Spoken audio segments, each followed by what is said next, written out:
Key കൊടുത്ത പാവയെ പോലെ ഒരേ ജോലി ചെയ്യുന്നത് വലിയ മടുപ്പാ പാറു. അതിന്റെ കൂടെ വീർപ്പിച്ച് പിടിച്ച മുഖം കാണേണ്ടി വരിക കൂടി ചെയ്ത ഒരു ഗ്ലാസ് ചായയല്ലേ സന്തോഷത്തോടെ തന്നൂടെ? ഇടയ്ക്ക് ചിരിക്കുന്നൊരു മുഖം കാണുമ്പോഴുള്ളൊരു സന്തോഷം ഉണ്ടല്ലോ. ബാക്കിയുള്ളവർക്ക് ചായ കൊടുക്കുമ്പോ അവരെ നോക്കി ഒന്ന് പുഞ്ചിരിക്കെങ്കിലും ചെയ്യേ. ഇവളിങ്ങനെ മുഖം വീർപ്പിച്ച് നിൽക്കുന്ന എന്തിനാ എനിക്ക് മനസ്സിലാവാത്തത്. ഇവൾ ഇതിനകത്തൂടെ കരഞ്ഞുകൊണ്ട് നടന്നിട്ടുണ്ട്. അത് പ്രിയൻചേട്ടന് പരിക്ക് പറ്റി കിടന്നപ്പോഴാ.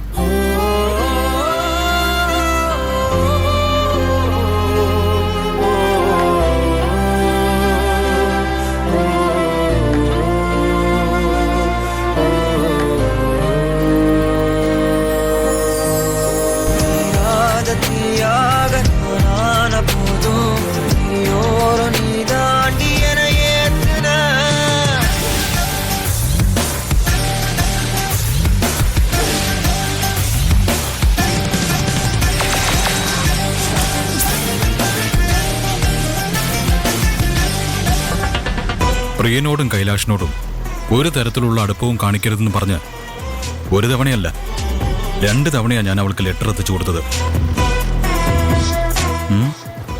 എന്നിട്ടും അവര് തമ്മിൽ കണ്ണിൽ നോക്കി നിൽക്കുകയാണല്ലോ.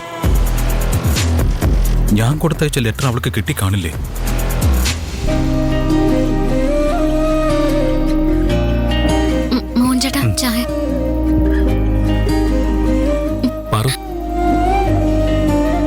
എനിക്ക് ചായ ഒന്നില്ല.